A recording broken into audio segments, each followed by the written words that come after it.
16. 당신을 용공행위로 체포하겠소. 3월이 오는 봄이고 5월이 가는 봄이라면 4월은 머무는 봄이었다. 머무는 봄의 자태는 하늘과 땅 사이에 현란함과 황홀함과 혼미함으로 드리워져 있었다. 그건 아지랑이었다. 5월의 풋보리를 기다리는 4월은 죽 한 끼를 제대로 넘길 수 없도록 춘궁이 극에 달하는 시기였다. 어른 아이 할 것 없이 굶주림에 비비 틀려 헛개비 걸음을 걸으며 어지럼증에 휘둘리고 부황기는 눈에까지 퍼져 흰자위가 누르스름하게 물들어 있었다. 그런 사람들에게는 움직임이 없는 모든 물체마저 흔들리고 어릿거리고 출렁거려 보였다. 그런데 하늘과 땅 사이를 가득 채운 아지랑이는 끝도 없이 아롱거리는 잘디잔 흔들림으로 피어오르고 있었다. 굶주림으로 무너져 내리고 있는 사람들에게 그 아롱거림은 현란한 아름다움도 황홀한 감상도 혼미한 서정도 아니었다. 그건 어지럼증을 더해주는 어지러움일 뿐이었고 귀울음을 더 깊게 해주는 귀울림일 뿐이었다. 아이들은 아지랑이를 헤치며 한사코 마을 뒷산으로 기어올랐다. 물오름이 한창인 산에는 그나마 생명의 불씨를 지켜줄 최소한의 먹이가 있었던 것이다. 아이들은 앞다투어 삐비를 뽑아먹었고 솔가지를 꺾어 송기를 빨았으며 솔순을 분질러 입에 몰아넣었다. 그러나 그런 허기달래기도 마음 놓고 할 수 있는 일이 아니었다. 솔가지를 꺾어대는 것은 나무를 상하게 하는 일이었고 새로 돋는 순을 분질러대는 것은 나무 자라기를 해치는 일이었다. 그래서 인심 사나운 집의 산에서는 산지기와 숨바꼭질을 해야 했다. 산에는 아이들만 오르는 것이 아니었다. 어른들도 눈치껏 산을 탔다. 여인네들은 죽거리나 찬거리를 삼으려고 산나무를 찾아 헤맸고 남자들은 칠기나마 캐려고 괭이질을 했다. 송기나 솔수는 한꺼번에 많이 먹어지는 것이 아니었다. 그런 것들은 아무리 먹어도 밥이나 떡처럼 배가 부르지 않을 뿐만 아니라 어느 만큼 먹으면 그 독하도록 진한 솔냄새가 비위를 틀어놓았다. 처음에는 이빨 사이에서 신침이 흐르게 했던 솔냄새가 비위를 상하게 할 즈음이면 아이들은 하나같이 지쳐 있었다. 그들은 누가 먼저랄 것 없이 햇발 두터운 무덤가나 언덕배기로 흐느적이는 걸음들을 옮겨놓았다. 모여앉은 아이들의 얼굴은 마를 대로 말라붙은 채 마른 버짐이 피거나 누릅게 하게 들뜨거나 검게 타들고 있었다. 그 굶주린 얼굴들의 입 언저리에는 분가루를 바른 듯 노란 솔꽃 가루들이 묻어 있었다. 아이들은 무거운 몸을 부린 채 숨막히도록 아롱거리는 그 어지러운 아지랑이 춤을 초점 잡히지 않는 눈길로 하염없이 바라보고 있었다.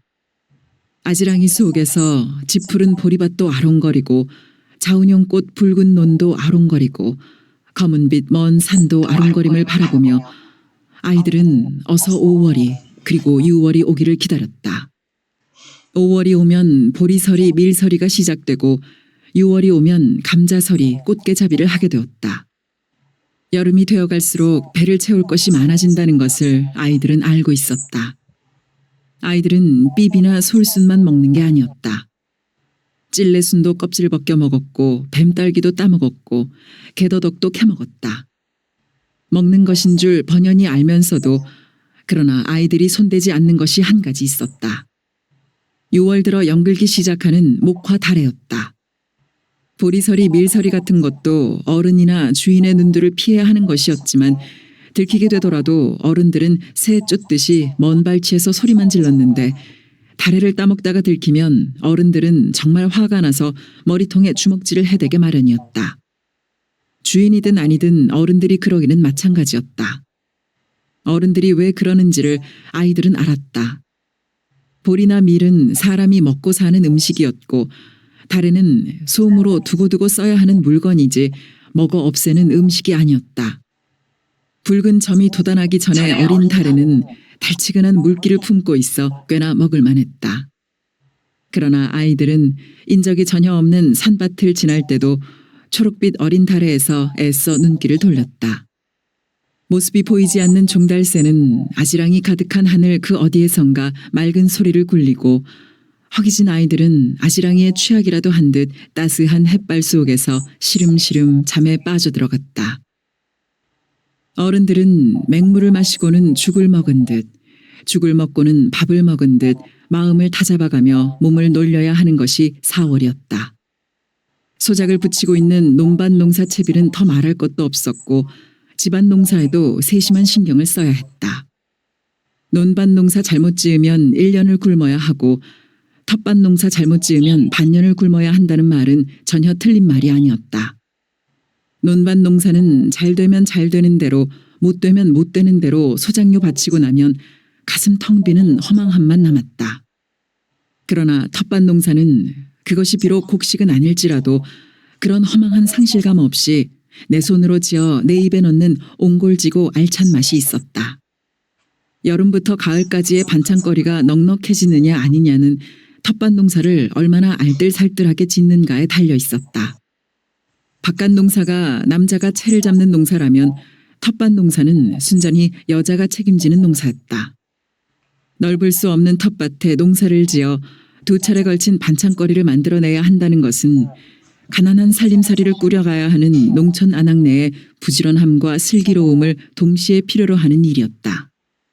텃밭 농사에서 남자들이 거들어주는 대목이란 땅을 파엎고 담이나 울타리 따라 듬성듬성 호박 구덩이를 파고 거기다가 똥을 퍼다 넣어주는 정도였다. 그 다음부터는 여자가 도맡아야 했다. 작은 텃밭을 대여섯 떼기로 나누고 크기와 위치에 따라 씨앗을 구분했다. 여기서부터 여자의 슬기로움과 알뜰함이 작용하기 시작했다. 그러나 그 일이 처음 하는 것이 아니고 어렸을 적부터 보배워 익힌 것이라서 여자들은 누구나 어렵지 않게 씨앗 봉지를 들었다. 그중 큰 것이 상추밭이었고 파 5골, 고추 10서너 골, 가지 5골, 쑥갓 3~4골이 되게 마련했고 그늘이 드는 가장자리를 골라 오이 씨를 박았으며 북쪽 끝을 경계 삼아 들깨를 2~5골 뿌리고 아욱은 동남쪽을 경계 삼아 한 줄바기를 했다. 습한 데가 있으면 토란이나 일년감을 심기도 했지만 그런 것은 텃밭 농사에는 어울리지 않았다. 텃밭을 단 한 골이나마 차지할 수 있는 씨앗들은 불문율 같은 공통점을 가지고 있었다. 잎이나 열매를 뜯어내고 따내도 계속 새 잎과 새 열매를 피워내고 매달아야 하며 가을에 이르러서는 내년의 씨앗을 연글게 할 수 있어야 했다. 여자들의 집안 농사는 텃밭가리로 끝나지 않았다. 헛간이나 뒤란의 구덩이에는 박씨를 넣었고 담장가의 구덩이에는 호박씨를 넣었으며 울타리를 따라서는 완두를 박았다. 그때부터 오줌 한 방울, 개순물 한 방울도 함부로 버리지 말아야 했다.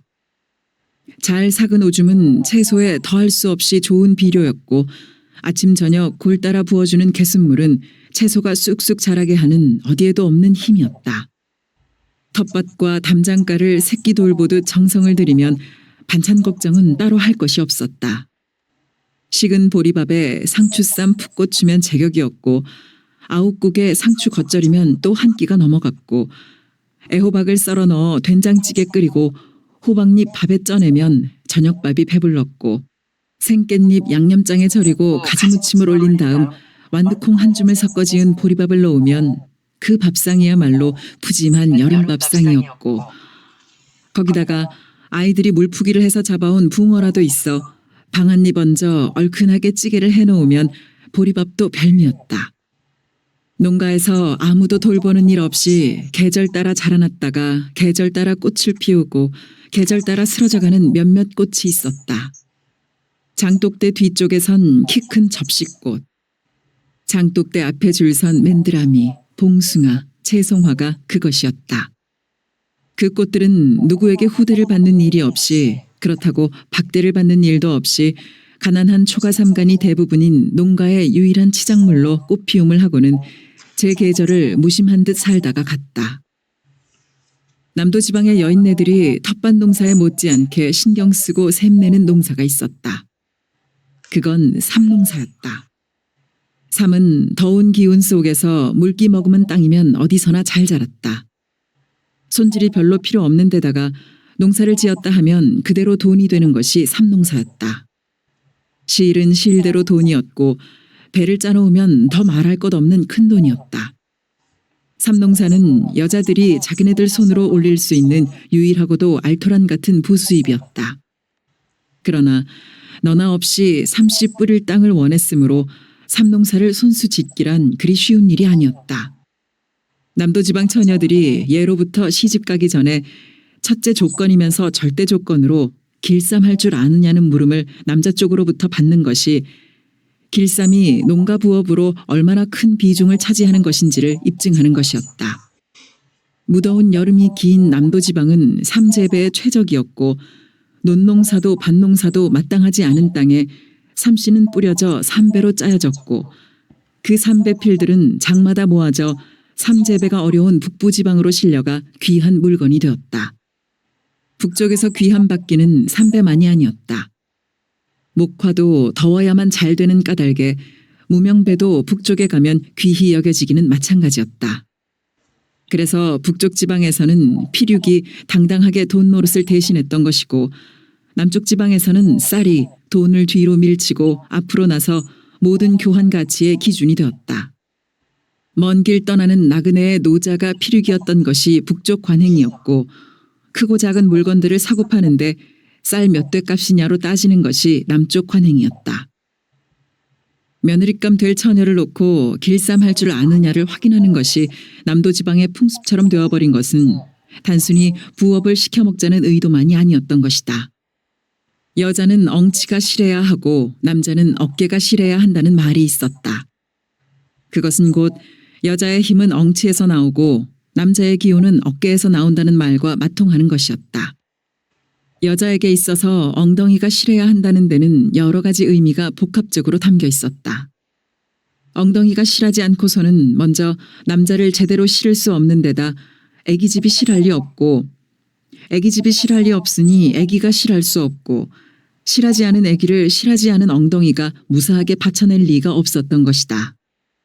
그뿐만 아니라 여자가 엉덩이가 실하지 않고서는 배틀에 올라앉을 수가 없었다. 배틀에 앉으면 날을 감은 도투마리와 수평을 이루어 힘을 받는 부티를 먼저 허리가 아닌 엉덩이에 둘러야 했다. 그래야만 서로 엇갈린 날들이 팽팽해지며 제자리를 잡게 되고 배짜기가 시작되는 것이다. 배짜기란 배틀신을 꿰은 다리를 뻗쳤다 당겼다 하는 동작에 따라 오른손에 든 북을 날 사이로 민첩하게 밀어던지고 바디로 날과 씨를 쳤던 왼손은 재빨리 북을 되받아 오른쪽으로 보내야 하고 그 사이에 오른손은 바디를 치고 다시 돌아온 북을 받아야 하는 팔다리가 동시에 움직이는 연속 동작인 동시에 끝없는 반복 동작이었고 전신 노동이었다. 그런데 그 전신 노동의 중심을 이루는 힘을 부티를 두른 엉덩이가 지탱하고 있었다. 그래서 엉덩이가 부실한 여자는 배틀에 앉을 수 없었고 배틀잡이 10년에 엉치 내려앉는다는 말이 생겨나게 되었다. 그러므로 며느리감이 될 처녀에게 길쌈할 줄 아느냐고 묻는 것은 부업 능력만을 따지는 것이 아니라 종합 건강 진단인 셈이었다. 삼농사는 산을 많이 끼고 있어 논농사를 하기 어려운 견백면, 유러면, 문덕면, 미령면에서 두루 했고 특히 복내면이 삼시장과 함께 유명했다. 여자들은 손수 삼농사를 짓지 못한다고 해도 그다지 아쉬워하지는 않았다. 다소 이익이 축나서 그럴 뿐 삼 껍질을 사다가 실을 내서 배틀에 올리면 되었고 그것도 여의치 못하면 삼실을 사다가 배를 짜서 장에 낼 수도 있었다. 삼실을 내는 삼껍질이나 타래로 살인 삼실을 거래하는 새벽장으로 복내장과 조성장이 유명한 것은 삼산지가 가까운 탓이었고 정작 삼배거래로 벌교장이 널리 알려진 것은 벌교가 교통의 요지인 삼거리였기 때문이다. 여인네들이 짓는 동사로 또 한 가지가 있었다. 모내기가 끝나고 나면 논두렁을 따라가며 콩을 심는 일이었다. 제 아무리 모진 지주라 하더라도 그 콩농사만큼은 절대로 손댈 수 없도록 되어 있었다. 그것은 목화밭 사이에 듬성듬성 콩을 심거나 밭둘레를 돌아가며 고추를 키워도 모른 척 묵인하는 것이나 마찬가지였다. 지주들의 입장에서는 그 정도의 부수입을 인정함으로써 자긴들의 숨통을 틔워주는 불만 해소책으로 삼았고 자긴들은 그런 부수입을 통해 식생활에서 제일 중요한 두 가지 양념인 된장과 고추장을 담글 수 있게 되었다. 일거리는 많아지되 먹을 것은 없는 고단한 4월이 저물고 있었다. 이른 아침 식사를 마친 대원 40여 명이 교실에 모여 앉았다. 염상진은 신문을 가지고 그들 앞으로 나섰다. 그들은 학습을 마치고 인민봉사에 나갈 대원들이었다. 농사철이 시작되면서 대원들을 3계조로 나누어 하루씩 농사일을 돕게 한 것이다. 인민으로서 인민을 위해 싸우는 인민의 해방군인 진면목을 살리기 위한 교육이면서 봉사였다. 그들에게 인민에 대한 봉사는 적과 맞서 싸울 때의 용맹으로 자신과 동지들의 생명을 지키는 보초근무 때의 열성으로 해야 한다고 교육되었다. 대원들은 그런 태도를 어김없이 잘 지켜나갔고 그들의 봉사는 해방구 인민들로부터 열렬한 환영을 받았다. 사상학습 및 토론은 매일 2~3시간씩 조별로 실시되어 온 오래된 일과였다. 인민해방군으로서 투쟁 생활과 당의 군대로서의 정치 생활이 균형을 이루게 하기 위해서였다. 정치 생활이 없는 인민의 군대란 존재할 수 없고 인민성이 없는 무력 집단은 당의 군대가 될 수 없었다. 정치 생활을 통하여 인민의 군대는 투쟁성을 확보하며 그 투쟁성을 통하여 인민 해방에 복무하며 해방된 인민의 뜻으로 당의 건재는 확인되며 당은 인민을 위한 부단한 혁명 사업을 추진함으로써 그 존재 이유가 있는 것이었다. 오늘은 신문에 보도된 중대한 사실을 중심으로 하여 학습을 진행하기로 하겠습니다.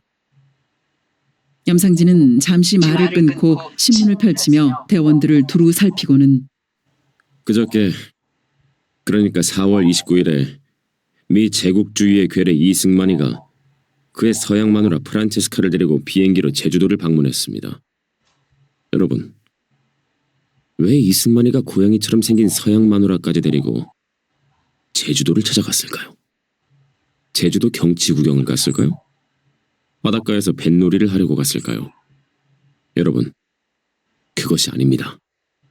여러분들은 그동안의 학습을 통해서 제주도의 4.3 투쟁이 얼마나 용맹스럽게 전개되어 왔는지를 잘 아실 것입니다. 또한 그 투쟁이 섬에 갇혀 얼마나 어렵고 고통스럽게 계속되어 왔는지도 잘 알고 있을 것입니다. 제주도의 투쟁은 꼭 1년이 되었고 이승만은 마누라까지 데리고 직접 제주도를 찾아감으로써 제주도의 투쟁이 그들이 쓰기 좋아하는 말로 완전 진압되었다는 것을 온 세상에 선전하려고 한 것입니다. 봐라, 제주도는 이렇게 안전하다. 공산폭도들은 완전히 죽여 없애버렸다 하는 선전을 하려는 속셈입니다. 여러분, 그럼 과연 제주도의 실정은 어떨까요? 우리의 혁명 동지들과 제주도 인민들이 지난 1년 동안 미 제국주의자들을 몰아내고 인민해방과 민족 자주통일을 부르짖으며 피나는 투쟁을 해왔습니다만 미제와 그 앞잡이인 경찰들이 인민들을 무자비하게 죽이고 미제의 신식 무기를 동원해 끝없이 공격을 퍼부어 우리의 혁명 동지들이 수없이 죽어간 것이 사실입니다. 그러나 이승만이가 선전하는 것처럼 우리의 혁명 동지들이 완전 진압되었거나 완전 소탕된 것이 아닙니다. 당의 조사에 따르면 아직도 300~400명의 동지들이 엄연히 남아 열렬한 투쟁을 계속하고 있습니다. 그런데 중요한 것은 제주도에 우리의 혁명 동지들이 얼마나 남았느냐 하는 것이 아닙니다. 중요한 것은 인민의 적 이승만이가 한 말입니다. 그는 말을 끊고 입술을 축이며 신문을 펼쳐들고는 이승만이는 반동들이 인민들을 강제로 동원해서 꾸민 환영대회에서 다음과 같이 말했습니다. 중요한 한 대목만 읽어보겠습니다. 정부를 수립하는 사이 대구 폭동과 여순 반란 사건 등 공산당의 파괴 활동을 몇 번 경험했지만 제주도의 폭동과 같은 대규모의 반민족적 행위는 일찍이 없었다.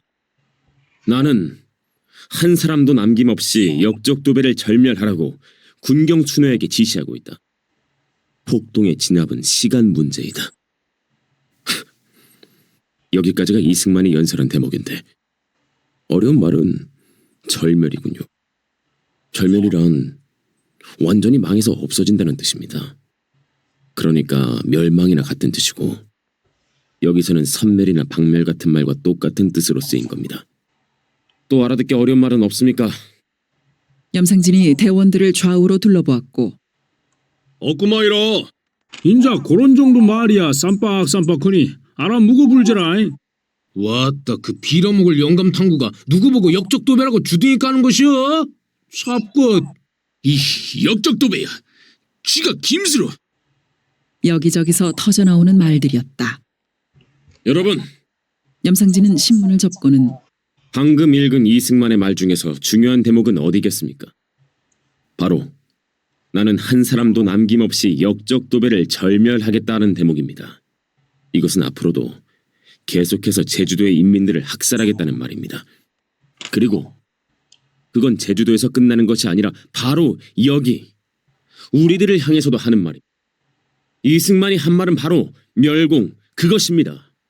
인민해방이 적이며 민족 반역자인 이승만은 오히려 우리 인민과 우리 혁명 전사들을 역적도배라고 하면서 남김없이 죽여 없애겠다고 떠들어대고 있는 것입니다.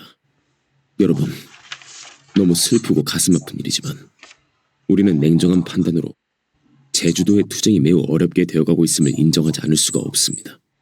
지난 1년 동안의 열렬한 투쟁을 통하여 수많은 혁명 전사들과 혁명 인민들이 아까운 목숨들을 아까움 없이 혁명 전선에 바쳤습니다. 그 숫자가 자그마치 8만 명이 넘습니다. 8만 명! 8만 명이면 도대체 얼마입니까?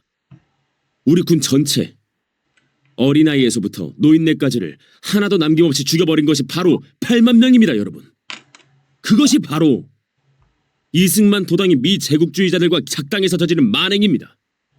그런데 여러분, 이승만 도당은 그 많은 목숨들을 죽이기 위해서 투입한 수많은 군경과 병력을 머지않아 우리 전남 지역에 투입하게 될 것입니다.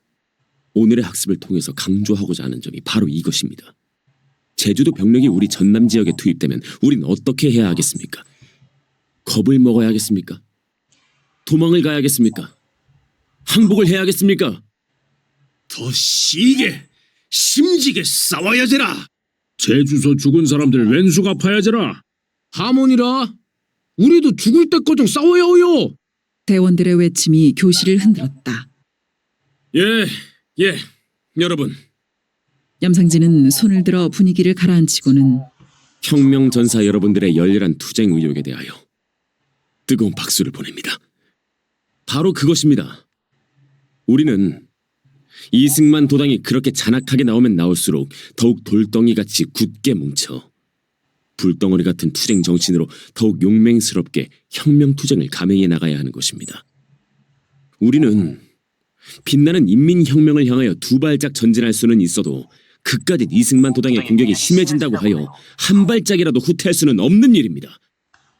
그렇습니다. 우리는 제주도에서 우리보다 앞서 죽어간 8만의 혁명 동지들과 혁명 인민들의 고귀하고 거룩한 죽음을 헛되게 하지 않기 위해서도 오늘부터 각오를 새롭게 하지 않으면 안 됩니다. 그분들의 죽음을 헛되이 하지 않는 오직 한 가지 길은 남은 우리가 그분들의 용맹까지 짊어지고 혁명을 완수해내는 것뿐입니다.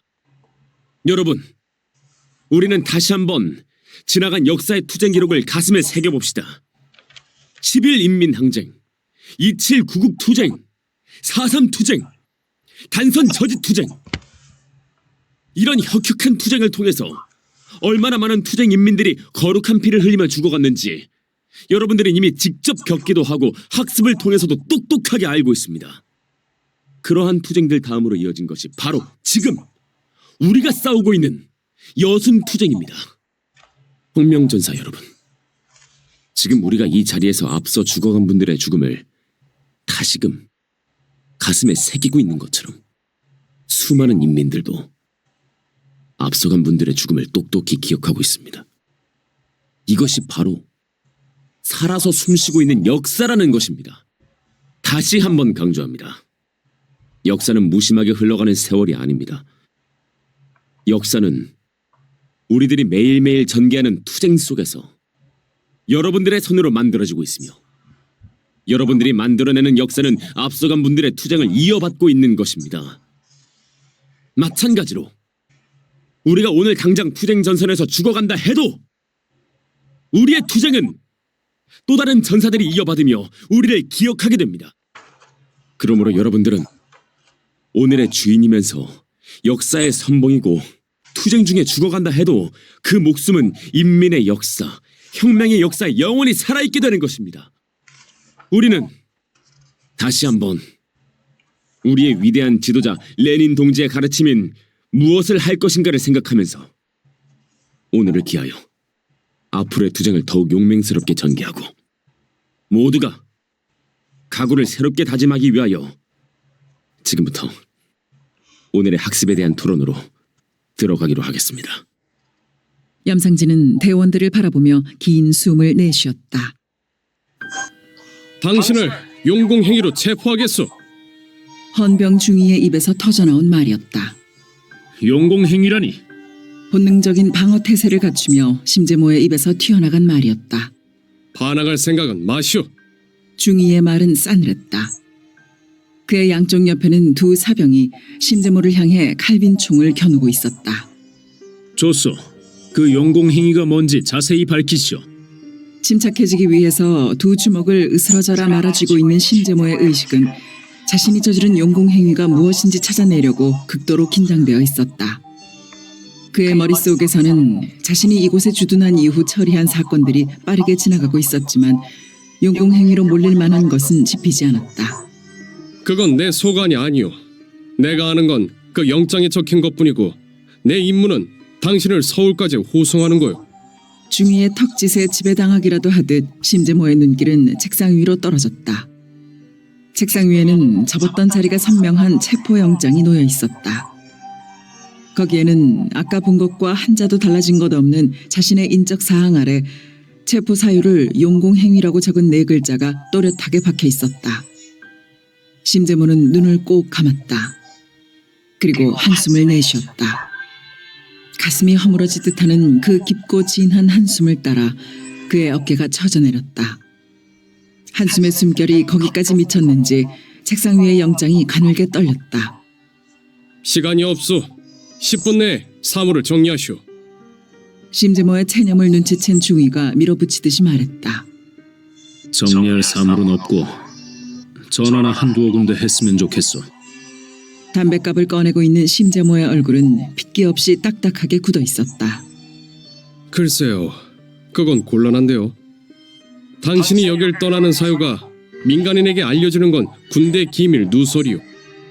알겠소. 관두겠소. 심재모는 중위의 말 끝에 자신의 말이 겹쳐지도록 빠르게 말을 해치웠다. 그건 중위의 거부에 대한 승복이 아니었다.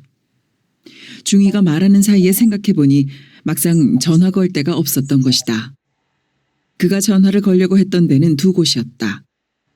서민영 선생과 김범우였다. 그러나 서민영 선생 댁에는 전화가 없고 김범우는 이미 서울로 떠나고 없다는 사실을 떠올렸던 것이다. 권 사장을 만나고 떠나야겠소. 이건 공적인 업무요. 심재모는 담배에 불을 붙였다. 좋도록 하시오.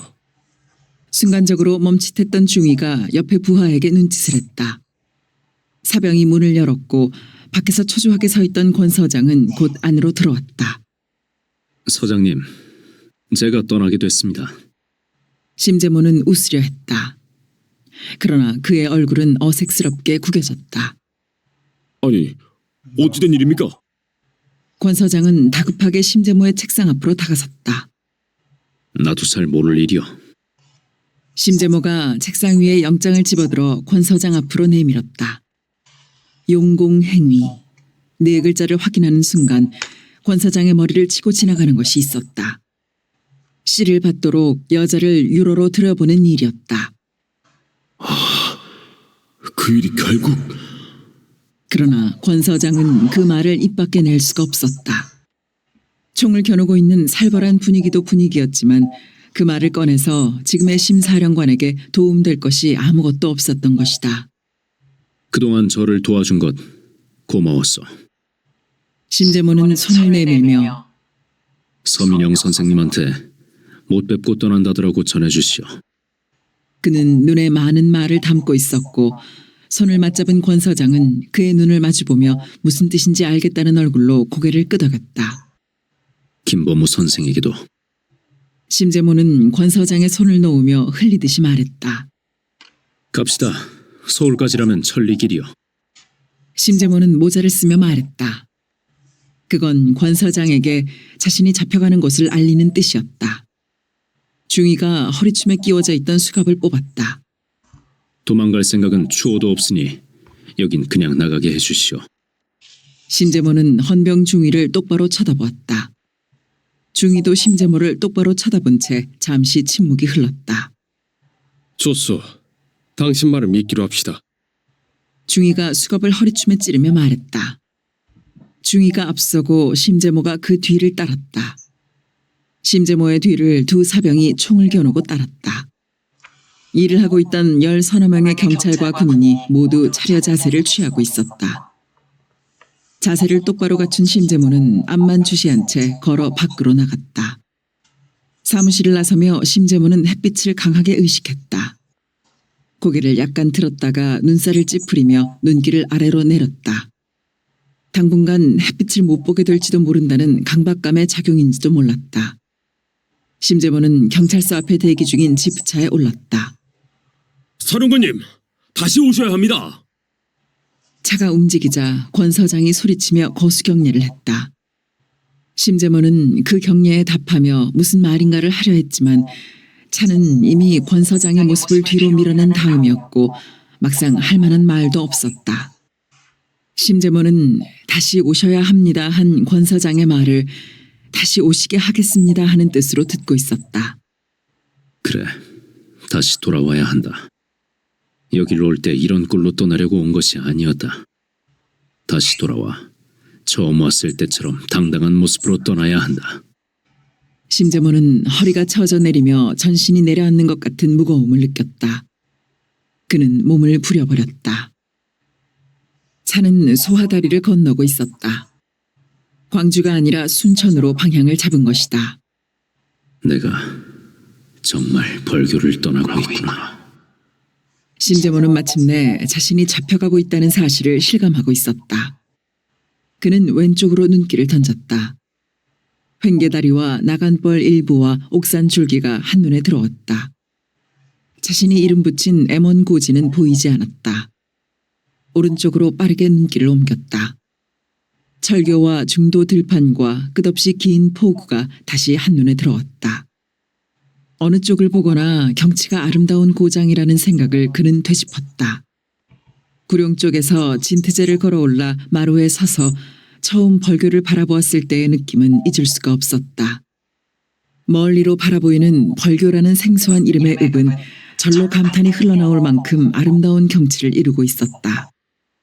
서북쪽으로 반원을 그리며 이어져 나간 산들과 동남쪽으로 긴 자취를 끌며 펼쳐진 들판과 포구. 그 가운데 감싸이듯 시가지는 아스라하게 멀었다. 그 아늑하고 포근한 느낌의 경치 속에서 좌우익에 피 흘리는 투쟁이 벌어지고 있다는 사실이 믿어지지 않을 정도였다. 벌교는 자신을 그렇듯 좋은 인상으로 맞아주었고 자신은 그 첫 느낌으로 벌교라는 생소한 지명이 주었던 거리감이나 마땅찮음을 거의 해소시킬 수 있었던 것이다. 그리고 벌교보다 한역 앞인 구룡에서 내리기를 잘했다고 생각했다. 부대는 벌교역에서 하차하도록 되어 있었다. 그런데 부하들의 긴장감을 고조시키는 한편 읍내 사람들에게 시위 효과를 높이기 위해 한역 앞질러 내렸던 것이다. 소하다리를 벗어나자마자 차는 요동하기 시작했다. 도보행군으로 소하다리를 건널 때 자신이 용공행위의 혐의를 받아 이런 식으로 갑작스럽게 끌려갈 줄을 상상이나 했던가. 용공. 그건 지금 상황에서 가장 무서운 죄목이었다. 더구나 공산주의를 척결해야 할 임무를 띠고 있는 군인의 입장에서 그 죄목은 곧 죽음을 의미하는 것이었다. 내가 무슨 잘못을 저질렀단 말인가? 언제 용공행위를 했다는 것인가?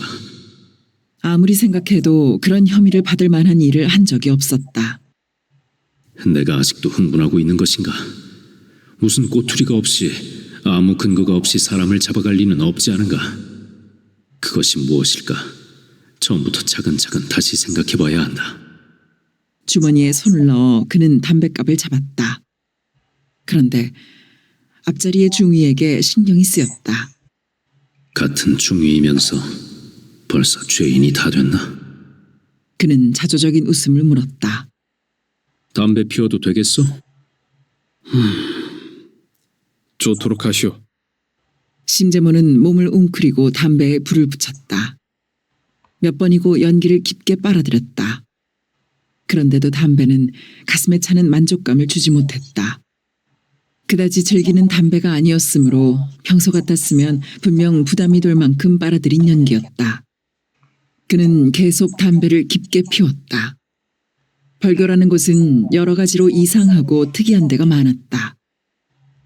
규모나 인구가 군청 소재지인 보성보다 배 이상인 것부터 시작해서 농토를 중심으로 한 고읍들과 상업을 중심으로 하는 포구의 이중 구조로 이루어져 있었고 그 서로 다른 모습은 전형적인 농촌과 개화된 도시가 가깝게 붙어 있는 것 같았다.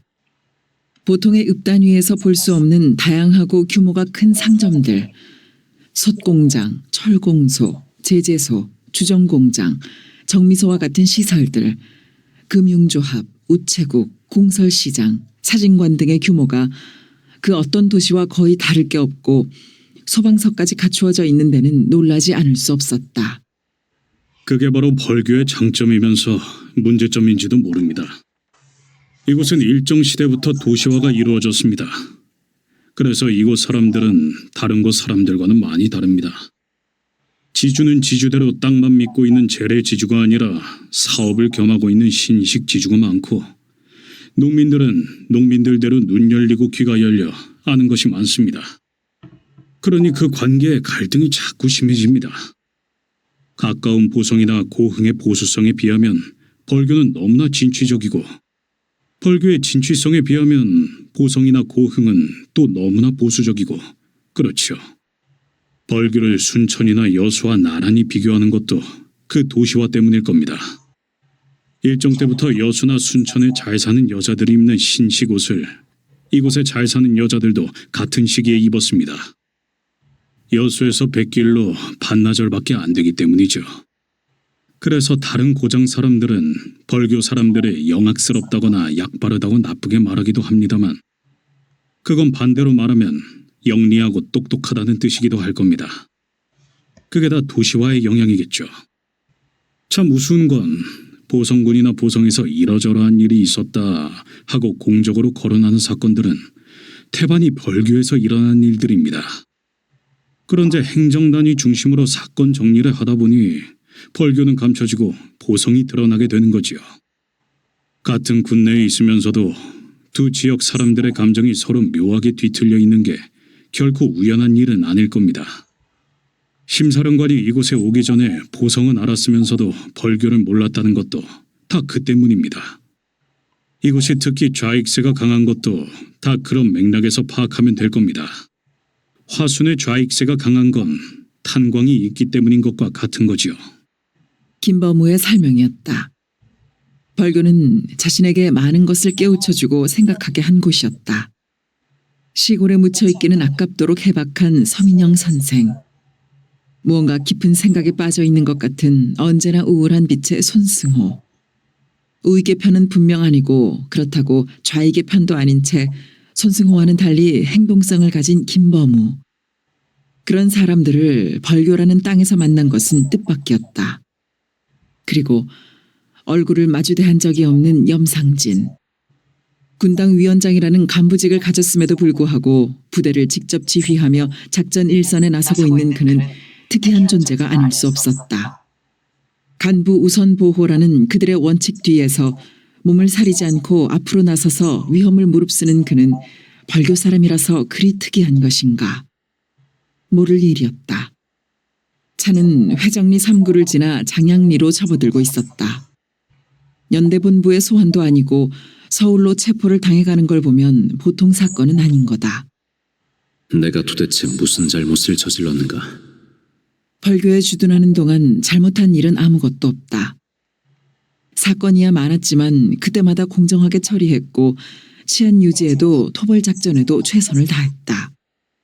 그렇다면 반란 직후의 대대적인 숙군 때처럼 누가 고문에 못 이겨 나를 걸고 들어간 것일까?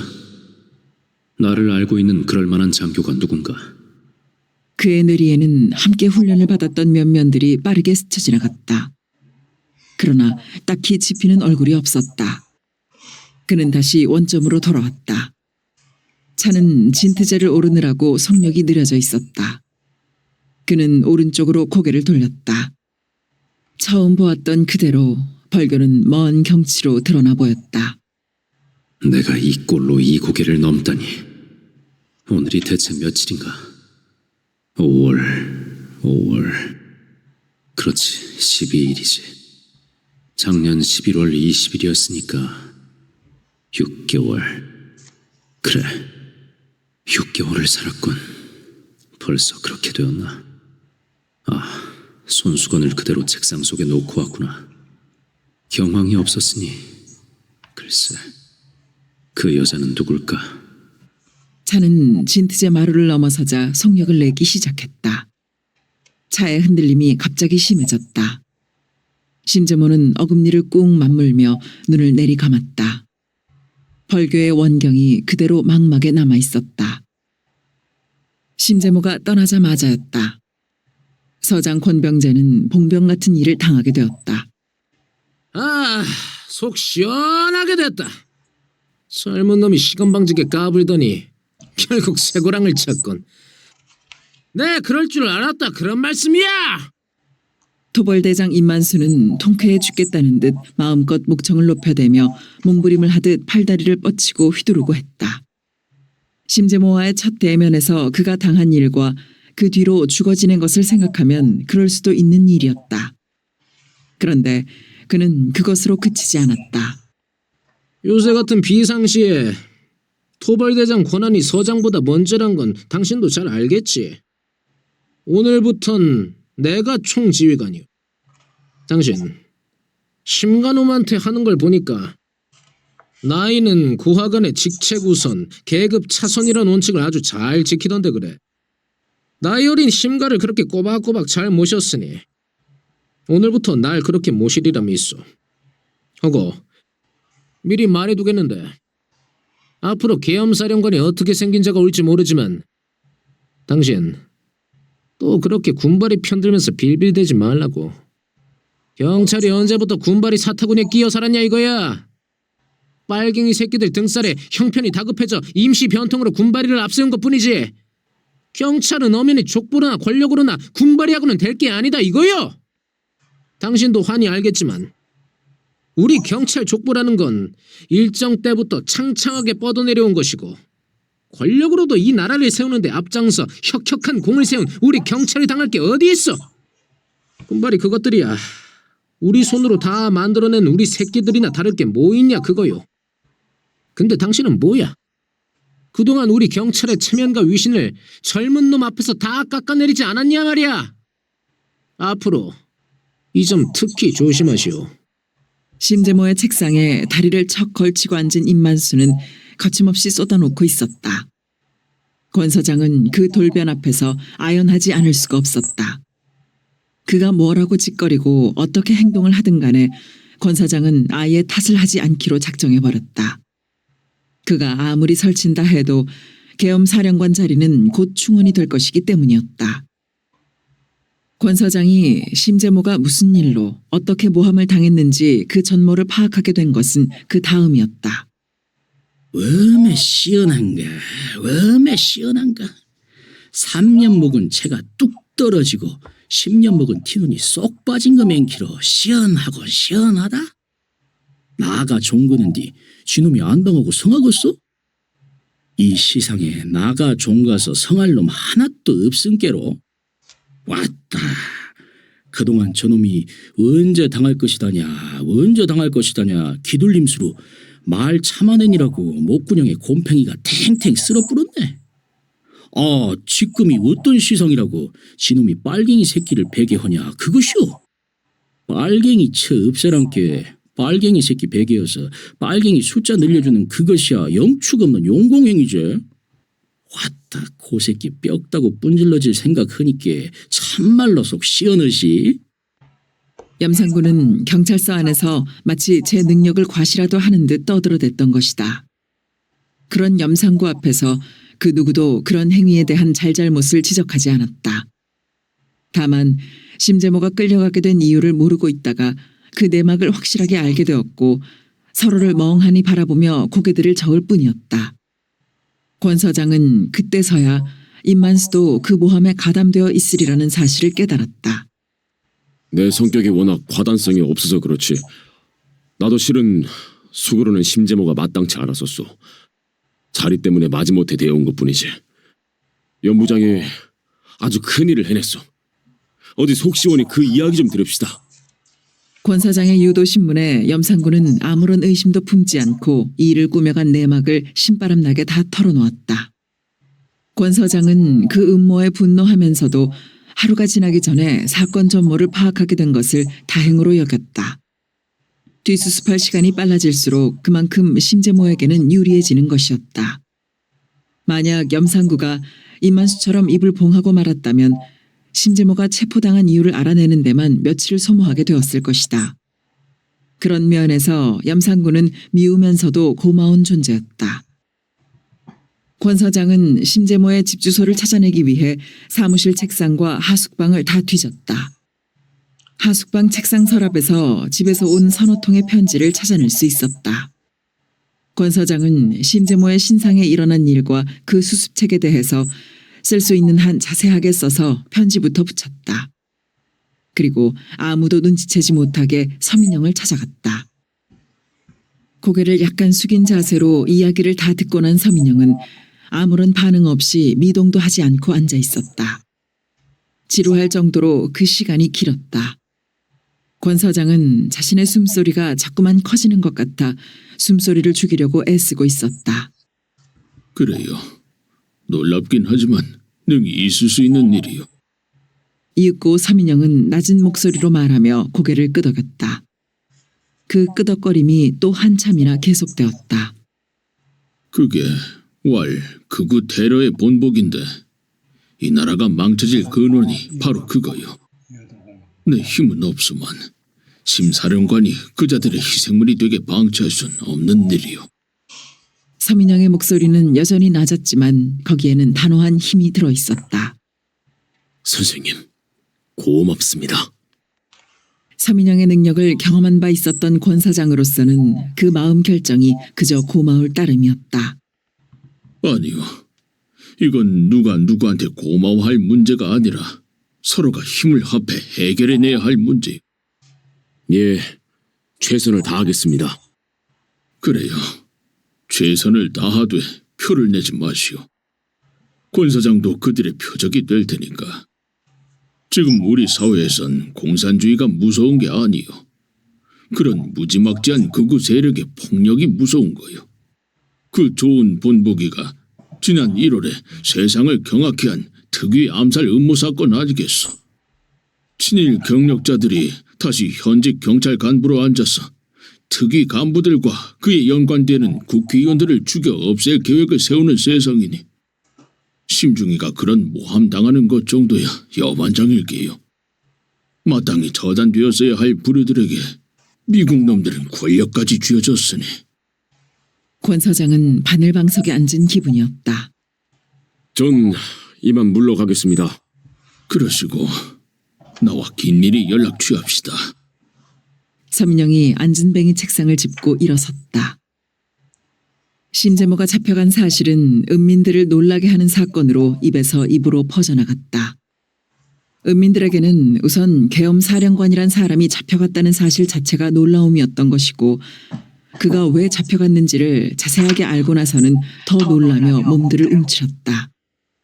죽은 사람 소원을 풀어주려고 그 며느리에게 씨를 받게 한 일이 뒤늦게 사람들의 입을 건너다녔고 그 일이 인정가화로 칭송받는 것이 아니라 오히려 용공이라는 죄가 된다는 사실에 사람들은 의문을 품었고 일단 용공이라는 이름이 붙었다 하면 그 정도의 일로도 권세 뜨르르 하던 계엄 사령관이 하루아침에 쇠고랑을 차는 세상인 것을 확인하며 사람들은 두려움에 진저리를 쳤다.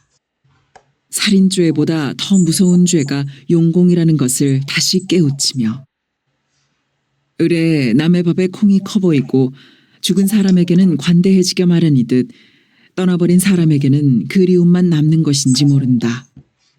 더구나 심재모의 떠남은 예비된 것도 예사로운 것도 아니었으므로 더 사람들의 마음을 차지하는 것인지도 몰랐다. 그런 뒤숭숭한 분위기 속에서 김복동과 마삼수는 무죄로 풀려나 집으로 돌아왔다.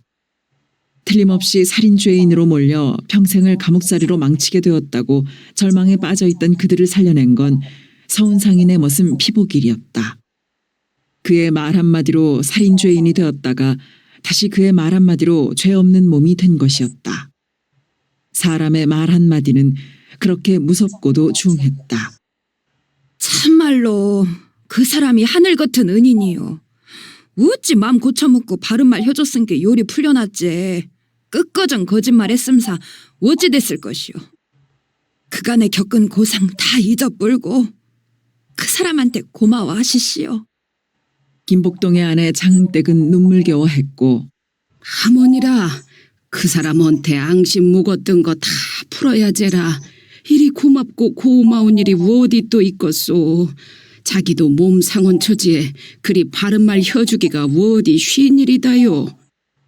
마삼수의 아내 목골댁도 감읍했다. 그들 네 사람의 옆에서 강동기의 아내 남양댁만 외로움을 타고 있었다. 법정에서 스스로의 증언을 번복하는 이유를 차마 사람이 할 짓이 아니라고 그럴듯하게 말한 피보길은 집으로 돌아오자마자 곧 보복을 당하게 되었다. 서운상의 아내와 그의 동생 서기상이한테 내몰림을 당한 것이다. 아이 저런 순의리부동한 놈 같으니라고? 무시가 어쩌고 어째? 그런 거짓말은 차마 사람이 할 짓이 아니라고. 요런 대갱이를 확툴에 다글다글 갈아주길 놈아. 너그 저런 원수한 갚는 것은 사람이 할 짓이더냐? 니놈 보고 그냥 원수를 갚으란 것도 아니겠고 대가를 다 톡톡하니 지름시고 허란 일인지. 니놈이 무슨 맘부로 다낸 잔치에 코 빠치는 거야 빠치기. 아이 나가. 아이 당장 길에 나가. 화가 머리 꼭대기까지 치솟은 서기상은 발로 마룻장을 굴러대며 소리소리 질렀다.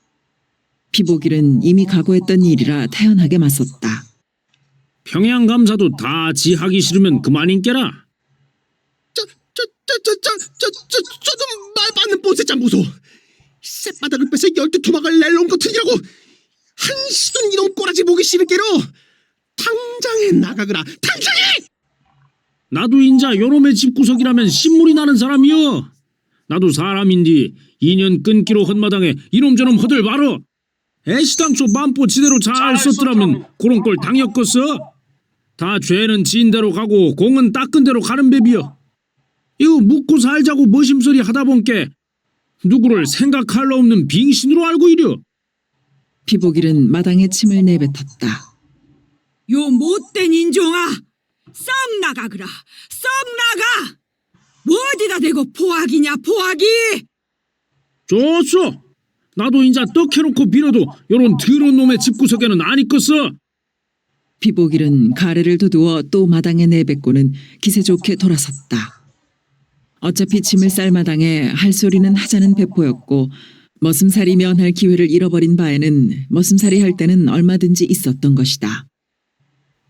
저 불쌍것이 어디다 대고 어느 안전이라고 저 쌍것이 저것이. 아이고. 서운상의 아내는 분을 못 참아 이빨을 응등 물고 전신에 힘을 넣어 부들부들 떨어대다가 재물에 지쳐 마루에 털퍽 주저앉았다. 어찌어찌 의식은 회복되었지만 전신이 마비된 서운상은 말도 하지 못하는 상태였다. 더 회복될 가망이 없으니 퇴원시키라는 말을 벌써 몇 차례나 듣고 있었다. 재판이 끝날 때까지만 치료를 해달라며 퇴원을 억지로 미루어왔던 것이다. 행여나 하는 마음 때문에 퇴원을 시킬 수 없었는데다가 두 놈을 징역 보내지 않고서는 병신이 된 남편을 그냥 집으로 실어오고 싶지 않았던 것이다.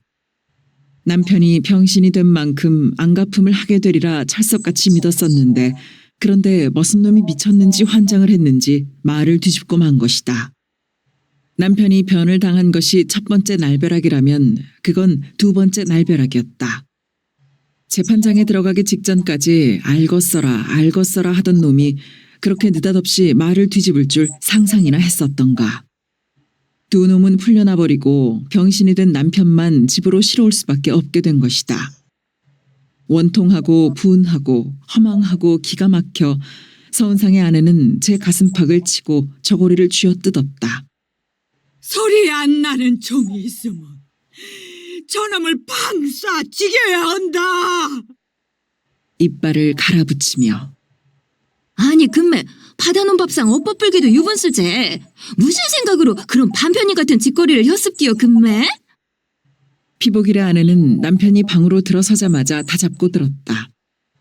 네 시방 어디다 대고 그런 주둥이를 돌리고 지랄이여 지랄이.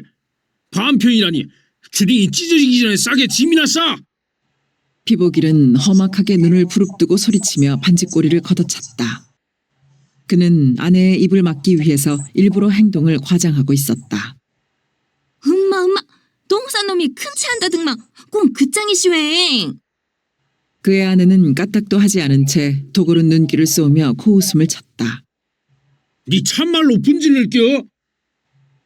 받아놓은 밥상 엇법불고 분지르는 것이 누군디? 말을 거꾸로 하고 그러요. 나 분여서 못 살겠는디 어찌 그리 빙신짓거리를 혔는지 들어야 쓰겄은께. 어디 말 좀 혀보시오. 그의 아내는 오히려 기를 세우며 대들었다. 피복일로서는 그런 아내의 심정을 충분히 헤아릴 수 있었다.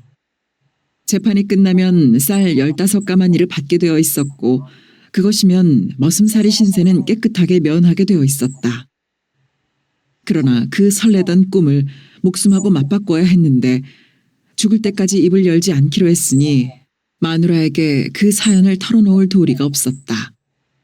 총구멍이 이맛박을 겨누었던 그날의 일이 꿈에 나타나 혼겁을 한 것이 어디 한두 번이었던가.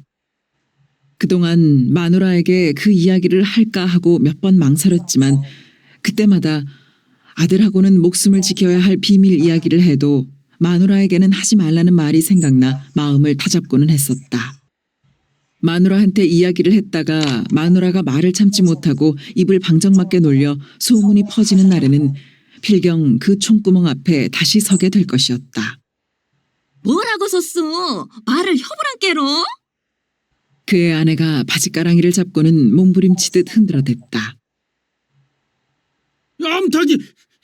피복일은 다리를 뒤로 내질러가며 소리쳤다. 장딱이면 다요? 장딱도 장딱 같아야 장딱이제. 품 안에 든 재산 다 해쳐뿐 빙신이 무슨 장딱이라고 위세요 위세가? 물건 할라 딸랑 쳤다고 장딱 위세 올랐고? 아이고 매 가당 참고 시장스럽다. 그렇게는 안 돼요. 나는 사람 암탉인께 그렇게는 안 돼요. 피복일은 마누라의 말이 비윗장을 심하게 긁어내리는 걸 느꼈다. 그렇게는 안 되면 니년이 어쩔겨? 목숨이 아까워 말을 뒤집긴 했지만 쌀 15가마니를 생각하면 그의 심사도 편한 것만이 아니었다. 요런 잡년이 말하는 것 좀 보소. 그렇게는 안 되면 허면 니년이 어쩔겨? 나하고 끝판 보고 딴 놈 보고 따 그것이여? 꼴에 장딱이라고 어먼 말귀는 복네? 허먼 똑똑하고 실은 장딱 세고 셌는디 인자라도 팔자고치로 나서야지. 웜에 요런 개 잡년 보소. 누구 앞이라고 이년아? 그런 주둥이를 놀리냐? 피복일은 속이 뒤집혀 마누라의 머리채를 거머잡았다.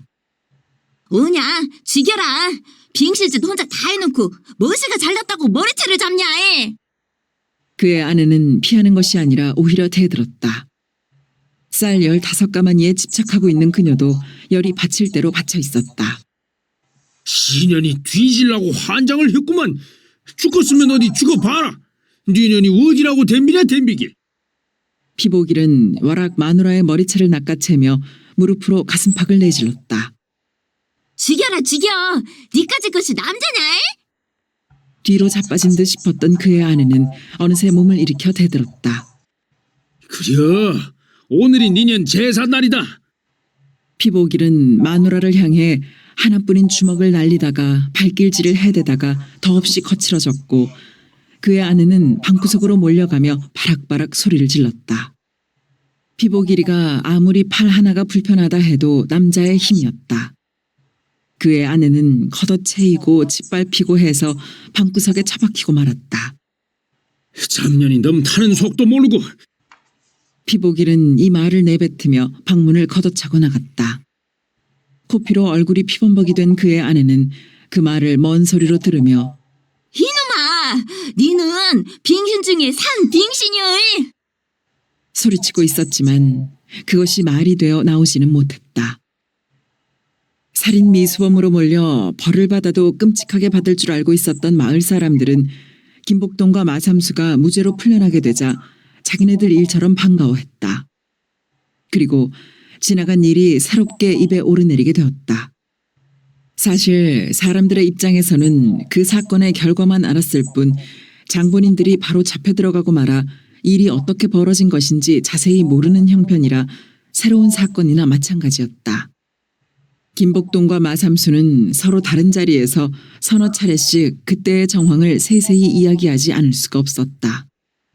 그때마다 벌거지라고 한 서운상은 죽일 놈이 되었으며 그런 서운상을 삽으로 찍어버린 강동기는 역시 똑똑한 사내로 입들을 모았다. 다시 동기가 물건은 물건이요. 그것이 강갑이 아니더라고. 강갑이라고 그러라던가. 다 지 하나 똑똑해야지. 우선 피부텀 지대로 타고나 놓고 봐야지. 하나 똑똑하든지 말든지 허재. 시끄럽네 이 사람아. 자네는 어째 창아래도 없이 양반이란 것들이 하는 소리 그대로 따라서고 그런가. 금매 말씨. 옆에서 듣자니께 영 뻐시고 몰뚝자는디. 지금이 어떤 시상이라고? 이야기 어째 요상하게 꼬랑대기를 털던가? 근데 말이야, 어이 삼소. 동기가 참말로 서운성이를 죽여볼 맴이었을까? 하는 거 본께로 필경 그렇던가. 처 자석은 어쩌라고 그리 막 치달아 불었을까? 짜잔하게 말하는 것 좀 보소. 사람 보고 벌거지라고 하는 판에 처자식이 무슨 소양이 있겠어. 자네가 그리 짜잔한 맘 묻고 있은 게 좌익 못하는 것이지. 말 조심해 이놈아. 니는 그런 장엄만 묵어서 시방여고 쪽을 치고 앉았냐? 왔다 이러다가 싸움 나갔다. 하여튼지 간에 동기가 그리 독한 맘 묵은 것이야. 우리보담 장하고 서운상이가 그 꼴 되어본 건 속이 시원한 일이야. 그려 우리가 각단직에 동기맨키로 독한 맘 묵고 일시에 들고 일어나 불면 지주놈들 처 없애기야 간단한 일인디. 우리 수가 10배는 더 많음스러움도 그 일을 못 해내는 건 다 우리가 빙신이라서 그런겨. 마삼수의 침통한 말이었다. 자가 또 공산당 같은 말만 하고 앉았네. 그것이 어디 공산당만 할 말이요? 순리대로 공평한 시상이 안 된 게 그런 말이 나오지. 여기 그런 마음 속으로 안 묻고 있는 사람 있으면 손 들어보소. 말 조심들 혀. 순사가 우리 이야기 들었다 하면 싹 다 공산당으로 몰아치게 생겼다니까. 삼수 말이야 틀린 말이 아니지. 헌디 그것이 어디 뜻대로 마음대로 되더라고. 일정 때부터 얼마나 소작 싸움을 혔고 해방되고도 또 얼마나 그 싸움을 였던가. 근디도 된 일이 있어야지. 작년 그렇게 11월에 그리 많은 사람들이 일어났는데도 군정하고 경찰에서 워낙에 시게 몰아때릴 뿐께 어찌되든가. 사람들만 억울하고 불쌍하게 상하고 말았지. 총 막 쏴댐수로 막는디야 무신 장사가 당하겠어. 참말로 그때 시상이 엎어져 뿌렸어야 하는디. 양코배기들도 순전히 개자석들이여. 많은 사람 편들어야지. 어째 적은 사람 편들고 지랄이여 지랄이. 시장 싫은 소리 그만들 혀. 다 죽은 자석 붕할 맨지긴께로. 그리고 강동기는 어디서 몸을 피하고 있으며 머슴 피서방은 왜 거짓말을 참말로 뒤집었을까 하는 의문을 남긴 채 이야기는 끝나게 마련이었다. 그러나 그런 이야기를 한다고 해서 김복동과 마삼수의 속이 풀리는 것은 아니었다. 이야기를 하고 나면 허탈만 쌓일 뿐이었다. 그 이야기를 아무리 되풀이한다고 해도 떼인 서작이 되찾아지는 건 아니었던 것이다. 나가 없는 새에 드셔서 그렇지. 그만하면 질게 사신 복이지. 김복동은 아버지의 별세에 대해서 별다른 놀라움이나 슬픔을 나타내는 일 없이 담담하게 그렇게 말했을 뿐이다. 산다는 것이 지긋지긋하면 먼저 간 죽음이 오히려 다행스럽게 여겨지는지도 모를 일이었다. 아버지의 죽음을 대하는 김복동의 심정이 그러했다. 며칠이 지나면서 사람들의 관심은 엷어졌고 결국 속 답답한 김복동과 마삼수 둘이만 마주 앉게 되었다. 인자 어째 죽었어? 마삼수가 물었다. 어쩌기는 어째 막막하제. 김복동의 맥 빠진 소리였다. 막막하기만 하면 새끼들 데리고 죽소. 금매 말씨 앞이 빼니 보는데 무슨 방도가 있어야지. 하늘이 무너져도 솟길 군형 있더라고. 방도를 찾아야지라. 치이기를 자네맨 키로 점기를 하니 모슴을 살겄는가 어쩌겄는가. 앞길이 답답하고 깜깜하시. 성님! 마삼수가 버럭 소리쳤다. 아이 어째 그려 나 귀 안 먹었네. 김복동이 마삼수를 이윽히 쳐다보았다. 어째 말을 해도 그렇게 허요. 머슴살이가 뭐여 머슴살이가. 하도 답답한 게로 하는 소리 아닌가. 답답해도 헐소리가 따로 있더라. 보시오. 답답하다고 그리 밑으로 까지라는 소리만 하들 말고 우로 솟구는 쪽으로 생각을 잘 돌리시오. 잔생이 소설띠가 있어야 그러제. 솟길 띠가 있어. 무엇이요? 김복동이 고개를 번쩍 들었다. 보시오 성님. 허가놈이 우리 읍는 새에 서운상이가 퍼라냉긴 우리 논마름을 그대로 물고 있는 것 알잖아. 아 이제 그게 우리도 우리 소작 도로 찾을 수가 있다 그것이오. 치이기 난 또 무슨 하늘에 구멍 뚫을 수나 있는가 였더만. 김복동은 맥 빠져하며 얼굴을 구겼다. 왔다. 짐 빼지 말고 말이나 다 들어보고 하늘에 군형을 낼란지 못 날란지는 판정하시오. 마삼수의 기세에 김복동은 다시 고개를 돌리며 눈을 껌벅껌벅했다. 무슨 말인 거니? 우리가 될때 허가는 붕어를 잡아채고 댐비자는 것이오. 이것이 무슨 소린 거니? 네가 말하면 그대로 해묵듣기 우리 소작도 내놔라. 그걸 안 오면 네가 준 빚돈 우리가 싹 다 띠먹어 뿔 것인게 네 알아서 해라. 요렇게는 몰아치고 든다는 것이오. 지놈이 빚돈 받으려면 우리 소작 찾아줄 것이고 빚돈 띄려면 안 찾아주고 그럴 것처라. 이 방도가 어쩌요? 금에 귀가 솔깃하긴 한디 근데 그놈이 소작을 안 찾아주면 참말로 돈을 띠먹을 참이요? 하면 성님은 갚을 참이요? 아이 무슨 시로. 그게 믿져봐야 본전 죽게 된 마당에 죽기 아니면 살기로 밀어붙이자 그것이요. 그러세 나도 인제 악분이 안 남았네. 당장에 갑시다. 하늘에 빵꾸 뚫으러. 에이 하늘에 구멍 뚫을 만한 수는 수시. 두 사람은 그 길로 허출세를 찾아갔다. 풀렸단 말 지인작 들었는디 인자사들 왔는감? 허출세는 첫마디를 이렇게 내쏘았다. 김복동과 마삼수는 어이없는 얼굴로 마주보았다. 아재도 마름자리를 띠인 줄 알았던마. 우리 없는 새 도로 차고 앉았습디다. 마삼수가 주저하는 것 없이 말을 내지르고 나갔다. 무슨 소리야 시방. 차고 왔다니 어디다 대고 그런 싹수 없는 말버릇장머리야. 얼굴이 싹 변한 허출세가 소리쳤다. 좌우당간에 나가 허구 잡은 말은 딱 한 가지뿐이오.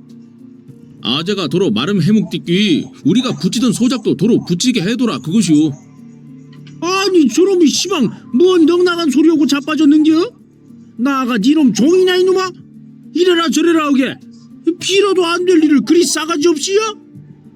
허출세는 짤막한 담뱃대로 노재떨이를 신경질적으로 마구 두들겨대며 소리질렀다. 나도 아재 종놈이 아닌게 이놈저놈 하지 말고라. 우리 소작을 찾아줄 것인지 아닌지만 딱 부러지게 말하시오. 아니 이놈이 뒤질라고 환장을 했다냐 어쨌다냐? 이놈아 될 일도 못 쳐주겠다 알아듣겠냐? 알아들었소. 하면 빚돈 받을 생각 마시오. 무엇이라고? 무엇이라고? 반주를 맞추듯 허출세는 말에 따라 담뱃재로 노재떨이를 한 번씩 내리쳤다. 빚돈 못 갚았다 그것이오. 마삼수는 허출세를 응시한 채 분명하게 말했다. 내 돈 띠먹었다 오면 너 그놈들 다 감옥에 처박고 말 것이오. 마음대로 하시오. 인자 감옥에는 이골이 났음께로 헐말 다 했음께. 형님 갑시다. 마삼수를 따라 김복동이 일어섰다. 저 망할 놈이! 방을 나가고 있는 두 사람을 향해 팔을 뻗친 허출세는 분해서인지 당황해서인지 말을 제대로 못했다. 우리가 금융조합장인지 유지상인지도 찾아갈 것이오. 가서 그 자석이 삐까덕하게 나오는 날에는 그 자석도 서운상의 꼴 맹그러 불고 말 것인게. 인자 우리한테 남은 건 악뿐이고 시상에 무선 것은 아무것도 없다 그것이여. 마삼수가 내지르고 있는 컬컬한 소리였고 허출세는 그 말들이 섬뜩섬뜩 가슴에 와 박히는 걸 느끼며 오금이 죄어들고 있었다.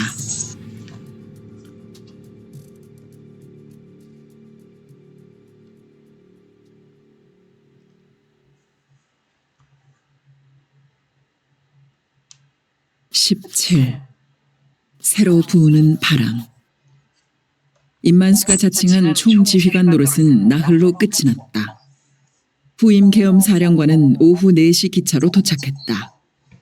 그는 이미 2시간 전에 순천에서 경찰서로 전화를 걸었던 것이다.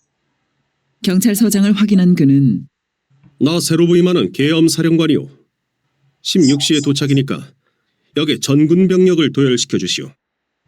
이따 만납시다. 하고는 전화를 끊었다.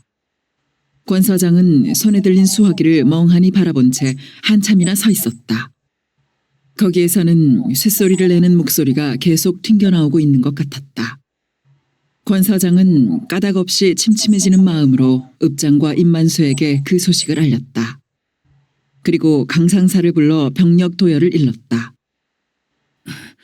역전 마당에다 할까요? 역 안에다 할까요? 작별 인사도 없이 심재모와 헤어지게 된 후로 계속 얼굴을 찌푸리고 다니던 강상사는 더 얼굴을 구기며 물었다. 그거야 강상사가 알아서 하시오. 이계 소대 병력은 노천 플랫폼에 기차 쪽을 향하여 네 줄로 서 있었다. 기차가 멈추고 큰 가방을 든 군인 하나가 내렸다.